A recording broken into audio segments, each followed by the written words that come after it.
92.7 QLZ, Styles and Katie. Talk about a big, monstrous, if you will, couple days for the band Disturbed. Dan from the group joins us on the phone. Brother, first and foremost, congratulations on all the buzz and the excitement. I mean, you're the first day out of the Vengeful One video being on YouTube. You guys rack up over 1 million views on it. How did that make you feel knowing that the fan base had been wanting it and they're excited that you guys are back? Insane. It's insane. I mean, I'm just overwhelmed. I'm emotional over it. I can't believe the kind of response we've been getting. I mean, it's just it's nice to see that this long of a break that we came back swinging. The fans have been waiting patiently for it, and they reassured us that they've always been loyal to us after all these years. I'm just very appreciative of it, and it's been a tough secret to keep. To have this album kind of in the can, waiting to let the fans know that we secretly had it recorded, we're ready to go, and letting them know that the hiatus is over, and we're just excited to get going again.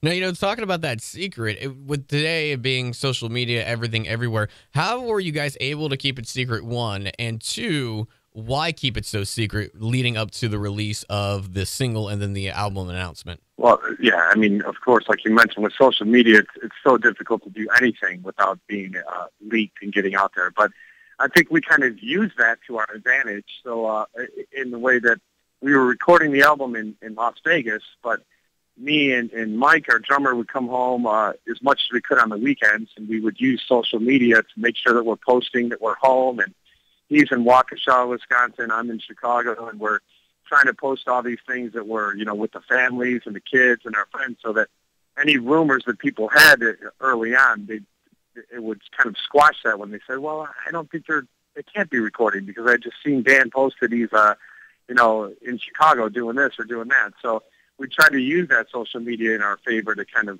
get people off the scent of it. And the reason for the secret is we just want a little different process this time around. When we went in the studio, we had no time frame, no deadline. We just wanted to really take our time with it. We didn't want to speak too soon to the fans. We didn't want to say something too early on, make them have to wait some more for it. And we figured at this point it would be a nice surprise and a nice gift to them to have it finished and then just drop the song when nobody even knew that we were even talking. And then here's the new single, and everybody get excited about it again, knowing that it's going to be coming sooner than they expected. This time around, you chose to work with Kevin Shirko, who has a pretty massive resume from Five Finger Death Punch, Papa Roach, in This Moment. What made you work with him on this album? Last summer we went out. Once we realized we wanted to do things a little bit differently this time, we recorded everything in the past here in Chicago. And we thought maybe we should, just get out of our hometown for a minute. Let's just go somewhere we could kind of get away from it and see if there was somebody out there that we gelled with, somebody that we had a chemistry with. And time was on our side, and that was the great thing. So we took some meetings with some big legendary producers, and we just spent a couple days with each guy, and we just seen it was a really good eye-opening experience. We had some great moments. And when we got in there with Charcoal, it was just almost instantly, I'd say within the first hour or two at the most, we were already writing the title track, Immortalized. And that came out of nowhere. It wasn't any idea even coming in there. I just said, hey, let's throw it on a beat and let me just write a riff. And I just came up with the riff on the moment, and David came up with the melody on the moment. So it just seemed undeniable that there was a chemistry being in the room with him. And he's a very creative, very talented guy, and he's somebody that we could bounce ideas off of, and he could do the same to us.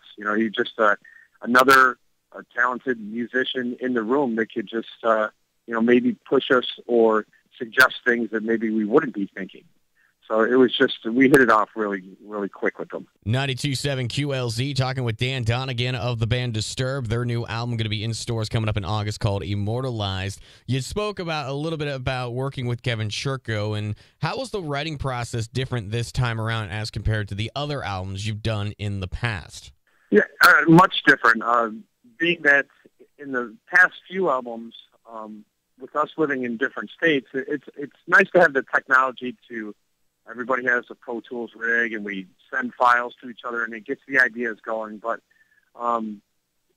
this time we made it a point to make sure that we, if it takes getting on a plane and going to each other's places, to get back in a room together and be what a band should be what Disturbed was in the beginning of our careers, of being locked up in a room together. And I flew out to David's a couple times, and we wrote there. He flew back to Chicago a couple times. We wrote here. So even though we could send each other the files, like I said, just to get the initial idea out there, once we got in the room, it was just back to the old way of just jamming and just working out these ideas.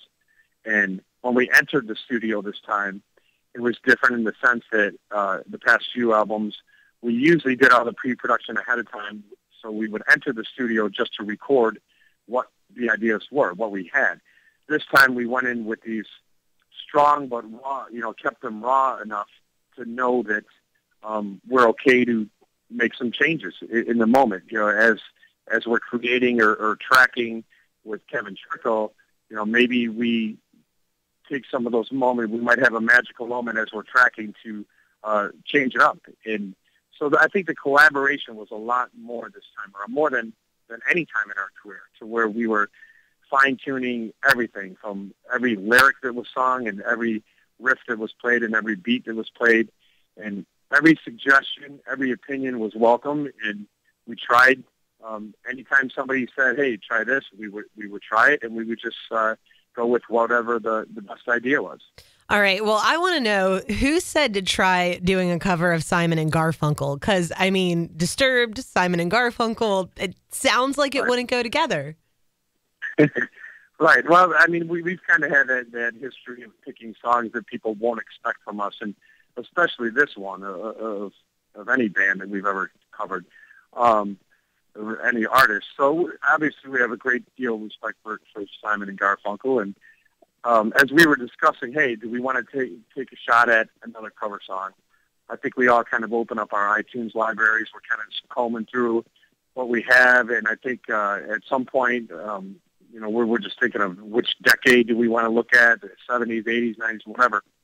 And I think Mike had suggested, he already seen Simon Garfunkel. He said, what about Simon Garfunkel? And we started thinking about the songs, and we look for a song that we connect with, that we like the lyrics on. And that one, we really dug the song. So it now became the challenge of, well, how do we turn this into a Disturbed song? How do we do the song justice to respect the artist that wrote it, but do enough to it to make it our own?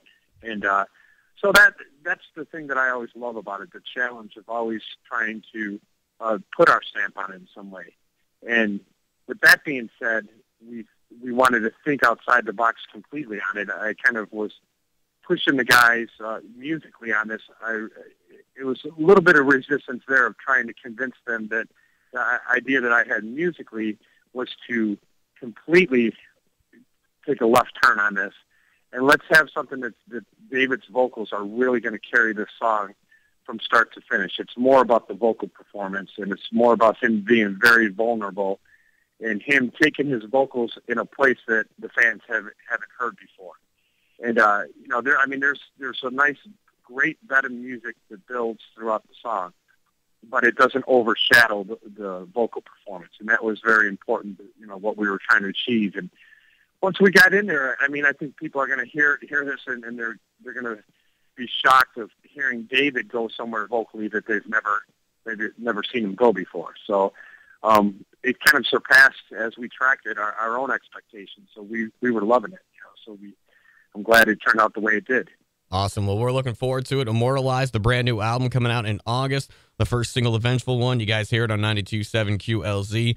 Dan, thank you so much for the time, brother, and we look forward to the album. And hopefully, I'm thinking there's going to be a tour announcement at some point soon. Well, hopefully soon. Now that the cat's out of the bag, we're definitely speaking with our agent, and he's trying to work things out with promoters, trying to find the right routing and right bands that we want to hook up with. And that's the next step. We're back in full force, so we're just waiting patiently ourselves now to put something together so we can get back and get on stage.